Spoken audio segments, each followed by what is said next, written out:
All right, then, let's dive in.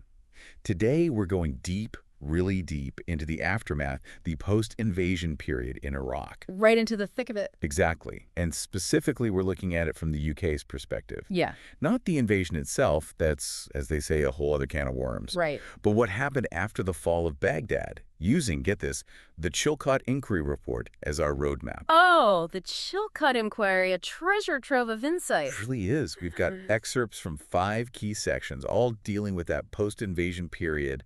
And And it's fascinating stuff because you're getting right into the heart of the UK's decision-making process at such a critical time. absolutely, like a fly on the wall during some really high-stakes meetings. Exactly. You see their thinking evolve, their assumptions challenged. Yeah, speaking of assumptions, the report reminds us just how quickly Saddam's regime actually fell. Less than a month. Incredible speed. It really does make you think, doesn't it? Right. Like, knocking down a house always seems quicker than rebuilding. That's a great analogy. The inquiry really hits on that stark contrast between the swift military victory and the incredibly complex, messy, The aftermath. dust settles, and then what? Yeah, and it's clear the UK may be like many others. They went in with certain ideas about how the post-invasion phase would go, assumptions that they quickly encountered the realities on the ground. Reality has a way of doing that, doesn't it? It sure does. And one of the first things that I think caught them off guard was the media response. Well, the media. The inquiry specifically mentions this, the UK's unpreparedness for how intensely negative the coverage became, particularly early on, when they were struggling with basic services, restoring order, that sort of thing. You'd think with, Britain's history, they'd be masters of managing perceptions during, well, Right, you'd think so. But the media landscape had changed so much. This was 24/7 news cycles, satellite phones, the internet. Everything's faster, more critical. in certain narratives, they just take root. Like the looting right after Baghdad fell. Absolutely. And those narratives, they had a real impact, not just public opinion back home, but troop morale, even their ability to connect with the Iraqi people. It was significant. Speaking of connecting, the report, it really hones in on Basra, the UK's area of responsibility, right? Yes, Basra, almost a microcosm of the wider challenges they faced across Iraq. Initially, it seemed like a quick win, establish control, show their approach working, but Easier said than done, right? I mean, their force, it was relatively small for a city the size of Basra, over 1 million people, many of whom, well, weren't exactly thrilled to have them there. and there were those internal debates, Mm-hmm. right? About taking Basra by force. Oh, yes, that comes up. And it highlights those tensions between different strategic priorities. Some in the military, they wanted that show of force, establish dominance, deter resistance, but But others, particularly those planning the Hearts and Minds campaign? exactly. They argued that using that much force would just alienate the population, make those long-term goals so much harder to reach. Hearts and Minds, that was a big one for the UK, wasn't it? Absolutely central to their approach in southern Iraq, the idea being you can't just have military control, you need the trust, the cooperation of the Iraqi people for real stability. Sounds good in theory, but in reality. It was messy. The report doesn't shy away from that at all. You see the UK trying to balance security, building relationships, providing aid, reconstruction, trying to make things feel normal in a city that's been through, well, everything. And on top of all that, there's the whole issue of the weapons of mass destruction, right? Yeah, yes, the WMDs. And while the Chilcot report doesn't dive super deep into that specific issue in these sections, they point to others for a more thorough examination of it. It's impossible to ignore. Right. The shadow of the reason for being there in the first place. Exactly. The context is always there. Absolutely.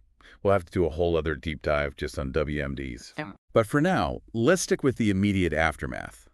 The report, it really digs into the creation of the Coalition Provisional Authority, the CPA. Yes, the CPA, the joint U.S.-UK body tasked with essentially running Iraq after the invasion. And that's where these differences in approach, the U.S. and the U.K. we've talked about, they've really come to the forefront. Oh, absolutely. The CPA, it's almost a case study in how those differences, which we saw playing out in Basra, they became even more pronounced at the national level. Because on paper, they're on the same team, but the reality... Well, the reality was much more complicated. See, the UK, with their history, their understanding of international law, they favored a slower handover of power, ideally with a strong UN mandate. Right. Bring in the UN, give it legitimacy, get more countries involved. Right. Exactly. But the U.S., different perspective entirely. They wanted a quicker transition to Iraqi authority, UN playing a smaller role. Interesting. Why the rush? Well, they believed, and I'm simplifying here, that a long occupation, it's just not sustainable. Better to have an Iraqi government, even if it's got flaws, than to be seen as, occupiers. So you have these two allies, fundamentally different views on the role of the UN, the pace of the transition, and that created. Oh, it created a lot of tension within the coalition, that's for sure. And it really highlights those challenges of coalitions, the need for shared goals, crystal clear communication. Because when you've got two powerful allies, different vision. Let's just say things can unravel pretty quickly. And it's like that tension, that fundamental disagreement, it wasn't just, happening in meetings and stuff. Oh, no, not at all. This played out in a very real way, on the ground, with the insurgency gaining strength. Because as the CPA is trying to, I don't know, get its feet under it, that's when the insurgency really kicks off, right? Exactly. And this is where those disagreements we talked about, the stakes get even higher because initially you've got remnants of Saddam's regime, right? But it very quickly becomes something much more complex, more dangerous. The report, it talks about sectarian violence, Sunnis and Shias, and then groups like Al-Qaeda in Iraq emerging. It's like suddenly everything's much more volatile. It was a pressure cooker, that's a good way to put it. All these different groups vying for power, for influence, and that's where those differences in approach, the US and the UK, we talked about with counterinsurgency, they really come to a head.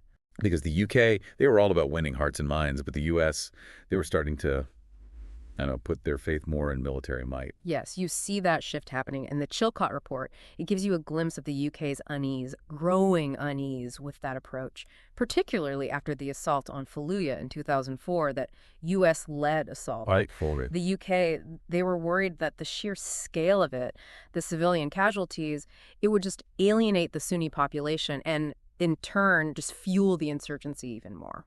So they're in this impossible position almost, stuck between supporting their ally, but also seeing the situation on the ground and knowing maybe this isn't the way. Absolutely. And this is a theme. You see it throughout the Chilcot report, this tension, this UK desire to be the good ally, the strong ally, but also those deep concerns about where the US is taking things. And it wasn't just the military strategy, was it? The UK was pushing for more reconstruction, addressing those underlying issues, the political stuff, the economic stuff, the stuff that makes people angry. Exactly. They were saying, look, you can't just shoot your way out of this. You need to provide services, create jobs, give people a reason to buy into the future. That's how you build a stable Iraq, a secure Iraq. So while all of this is going on, the insurgency, the tension with the US, they're also trying to help build a new Iraqi government from scratch. Yeah, and this was no easy task, right? Imagine trying to write a constitution, build a functioning democracy in a country that's been through, well, what Iraq had been through, war, dictatorship, sectarian divisions, and then you've got outside forces, Iran, for example, meddling in the process. It was a huge challenge. It really does make you realize all the things we take for granted.